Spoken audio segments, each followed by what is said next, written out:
So what was next? Was it the main event? Or Yes, Reigns versus Rollins was next. Dude, I don't even think you and I have much to say about this, because... we already talked it to death. Yeah, we did. So do you want to move on, is my question. Yeah. All right. So after that, we had our main event segment of the night, also known as the cringiest segment of the night, also known as the most ethnocentric segment of the night, also known as Mark Henry Rallies America. The ethnocentrism was literally leaking from every orifice that this segment had. I don't want to be a douche, and it's very rare that I say that sentence with as much sincerity as Why censor yourself at this point? But the thing is, like, this really was a tragedy, because to me, it showed that Henry's brilliance on the mic is contingent on his alignment and the material. Because I don't think he can cut a promo as a babyface. As a heel, that fake retirement promo was glorious. He gets the main event spot. But that's the thing, though, dude. The fake retirement, even when it was a real retirement, it was a good promo, and that was from a babyface perspective. Yeah, at least he wanted us to believe it was a babyface perspective. Right, but the point is, it's not like he's an incompetent babyface promo cutter. It's just, when you get this material to work with, what can you possibly expect? I mean, Mark, I want you to go out there and tell them why you love America. Really, Vince? I mean, I could go out there and challenge Rusev, because that's kind of what this is about. No, damn it. This is about USA versus Russia. Like, all of the talking points in this promo made it seem like Henry was in an advertisement for IHOP's 4th of July blueberry pancakes. I know! Oh my God, what a perfect analogy. Like, I'm sorry, because, like, and the only reason I thought of that, get this, is because anybody who knows me knows that I'm a fan of one internet celebrity, the Nostalgia Critic, and he did this commercial special, and one of them was an IHOP commercial over these pancakes, and it was just about this guy sitting next to this old guy who orders these pancakes, right? And he says, well, what makes the 4th of July blueberry pancakes so good? And the old guy just looks at him, and all that he says, I'm not even kidding you, America. Like, that is this angle. That is this angle. It's all good. It's all right. It's all just. It's all everything because America. And then Lana comes out and drops some knowledge bombs on people, and nobody seems to react. And why aren't we dropping knowledge bombs back? Lana! Good God, if this was the Cold War, Russia would be all that was left, because we're not even retaliating with our nukes. They would have just blown us all up, and that would be the end of it. Danger zone. I know, right? This angle went from irritating me to leaving me in a morbid sense of awe because of the Swagger Rusev segment that got the loudest pop of the night on that one Raw, to not only irritating me again, but really, to steal your word, Ashton, because that's been the main word of the night. My God, you'd think we'd be on Sesame Street. The letter of the day is I, and the word of the day is infuriating. Because, yeah, it's left me in a state of infuriation. Seriously? Because it's America. Really, John? Really? Yeah, really? Yeah. Wake up! And look, I'll concede this. Wake up! See, we're not even taking this seriously anymore. Don't you see it? The whole thing. WWE doesn't. Why should we? I thought that it was going in somewhat, and I have never stressed a word more in my life, somewhat creatively, with Mark Henry's Olympic history and how this is more personal to him because he lost to the Russians when he was able to compete, and he couldn't even compete in 96, which is why Angle had to clean your shit up with a broken freaking neck, even though he beat the Iranians, so that was a totally different conflict resolved. Way to drop the ball, everyone. Literally everyone ever. Literally everyone ever, yes. You're damn right you emphasize that point. And then, it's just, and then, thank goodness for Rusev. I have never been more supportive of a heel in my natural-born life. It should almost be criminal how much I supported Rusev, especially considering that it was Mark Henry. A man who I sing his praises so much, they might as well be on my freaking iPod. He starts to recite the Pledge of Allegiance, does Mark Henry. And he's going to go through the whole thing. And I thought that maybe he would modify it. Go maybe, I pledge allegiance to the flag of the United States of America, and to the republic for which it stands, one nation, under the Hall of Pain, and then something like that. But no, I think he was going to go through the whole spiel.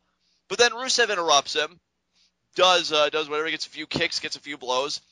Henry throttles him by the throat, both hands, and he gets a two-handed, almost like a Baldo bomb, like Tenza used to do, or Albert, or Jason Albert, or however you want to call him now. And he stands tall, waving Old Glory. Guys, how is this still working in 2014? Now, I know. Me and Ashton have asked that before, but none of you have answered me. So somebody tell me. I don't understand how when things come out like NSA, militant conflicts, drone strikes, all of this, I'm not saying don't love America. I'm not saying that everybody has to hate America. But this is blind love, which is worse than an authentic love, because an authentic love, I think, acknowledges the bad, acknowledges the baggage, and says, you know what, we have crappy times. This just really comes off to me, this program, that America can do no wrong. Oh, because our misgivings and our past deeds are brought to us by a power that we don't like, that being the Russians, well then, that just makes us not like them all the more. Why? Because they're speaking truth? Lana hasn't lied. Everything she said, she hasn't made any kind of exaggerations or this and that, which is why if you can't even counter her arguments with genuine American exceptionalism rather than just saying, America, at least take Russia down with you. At least make it a mutually self-destructive thing. This whole thing has just been so bad, and it's not going to end until somebody finally defeats Rusev. And in fact, it's probably going to be said to get even worse, because I'm still convinced, as I am of a lot of things, granted, that Rusev is going to beat Sheamus for the United States Championship, which I still think is a good move, but at what cost? Again, like Cena sacrificing his integrity earlier to get Lesnar from behind. At what cost? And I think that cost is hearing more pro-American rhetoric that will make me just want to shove just a sharp object in between my ears into my brain to make it stop. So that's pretty much my thoughts on just the storyline. And I like the guys involved in it, which is why this is even more of a heinous crime, because I think both of them can be doing better than what they're doing right now. Yeah. So Mark Henry would be better off heel, and I mean, I love Cesaro, but let's be honest with ourselves, Rusev would be better off in a feud for the U.S. title. Yeah, I mean, dude, how long? Almost as long as when I said that it was going to be the Ascension to beat the Usos at Night of Champions. I mean, heck, if we're looking at this logically, wouldn't it make more sense for Mark Henry to be heel, Cesaro to be face, and those guys be in a program with each other while Rusev chases the U.S. title? It should. But it's not. Of course. And that's the problem, Because logic, LOL, WWE. I know a lot of people said, I don't want to take that detour, but just to bring everything full circle, with Cesaro, a lot of people said he shouldn't have turned heel after winning the Andre the Giant Memorial Battle Royal. He should have just had a break from Zeb and go on being that awesome babyface that I think we all know he can be, because he's just so exciting and fun to watch in the ring. Right. Then he did the whole thing, and that's history. Henry being a babyface, I guess it can work, but it's a contingent thing, whereas I feel like Henry as a heel works in virtually every situation. So he's just so much better as a heel. You and I have said that for a long time. That's not old news. Sheamus is fine where he is. I really don't have any commentary on him. I actually think this is the best placement he's been in quite some time. Dude, you know what, though? You say that, but Sheamus is currently doing literally nothing with the U.S. title. And see, that's the funny thing, because I guess that just shows you how much I don't really trust Sheamus in the long run, because I'd rather... No, dude, that's the thing. I think that if nothing else, this is proof that the WWE will use a title being on someone as an excuse to not do anything with them. Right. Because this is Sheamus we're talking about here. This isn't just any regular old guy who was produced by the indies and came up through the WWE developmental system and ended up on WWE TV and everyone loves.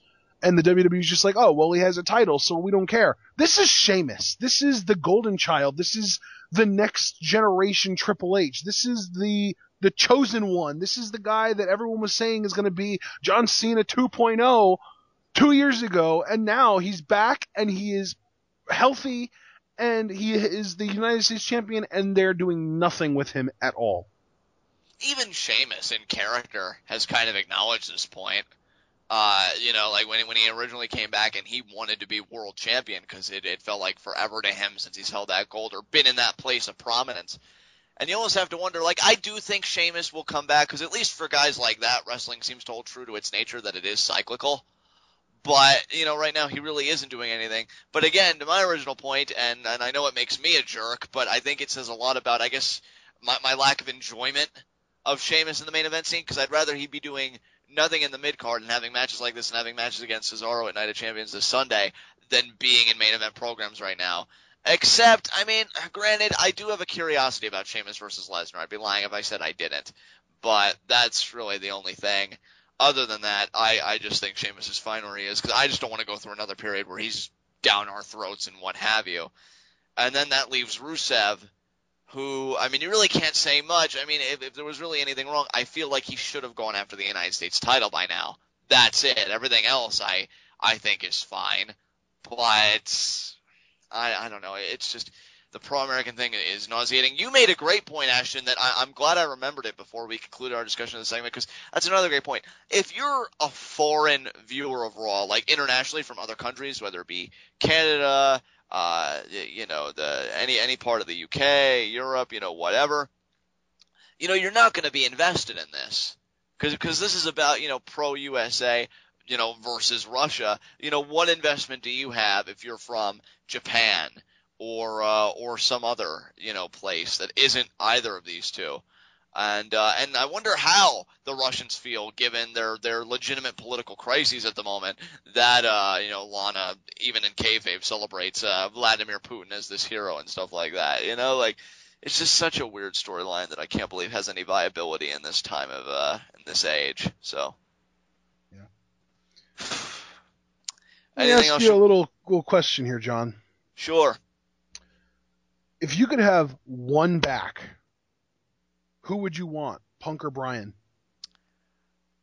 Bryan. If they're both at the top of their game. Both at the top of their game? I'd still say Bryan. Wow. Yeah. So, yeah, there you go. I just feel like the product is missing something, dude. I feel like, and you know what? Now that I think about it, it's not even something that Punk was something that was exclusive to Punk. It's Dean Ambrose that I miss. That's what it is, because like the product is missing that edge, and ever since Punk has left, I feel like Ambrose has been the one to provide it, and now he's not there, and holy crap, can you tell? Oh, yeah. And between while, Bryan being that legitimate top babyface that everybody loves with the sympathy, Bad News Barrett being gone, and him being that guy that's like the badass heel who's so awesome at what he does that he gets cheered, and then Dean Ambrose being that edgy anti-hero, like, those three guys being gone is really, really, really hurting the product. And I didn't say that when the Usos and Sheamus were out, so it means something. Definitely. I definitely feel Ambrose's absence for sure. Bryan's definitely, because he was the freaking champion and he was carrying everything. Hell, for me, I've made my peace with Punk and everything like that. For me, I also miss BNB, Bad News Barrett. Because I found what he was doing in the mid-card to be very entertaining, and I felt like he was on an upward trajectory as well with this gimmick. So it sucks that he had to get injured. So those are my three guys right there.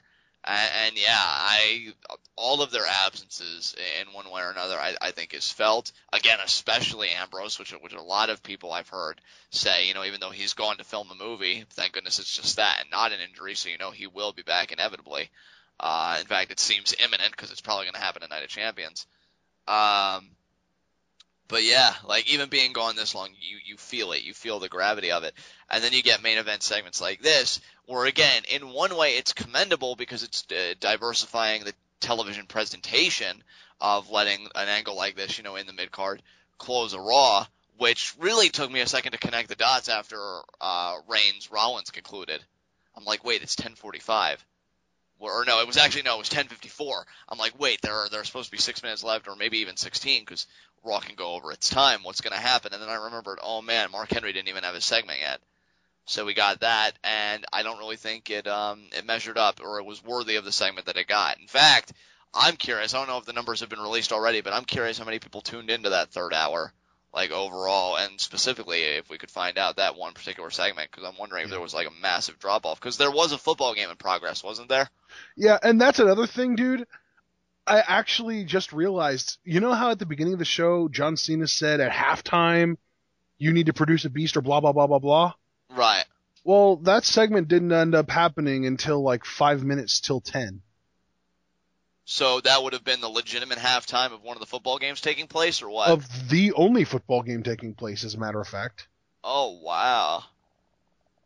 So here I was thinking that when John Cena meant halftime, he meant at like 9:30. Yeah, that's what I was interpreting it as too. But no, he meant literally, like, I'm the only one that matters on this show. So everybody watching, you can go watch football, but at halftime, make sure you come back because I'm going to beat Paul Heyman up. And really, given what we got on this show and our personal review of it, was he really that far off? Well, the sad thing is he wasn't that far off, but the good thing is he was far off in that he wasn't the one that made the segment great. Heyman was.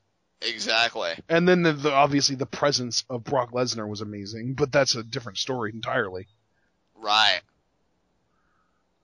Really crafty, WWE. Really crafty. Anything else you want to say about this main event segment?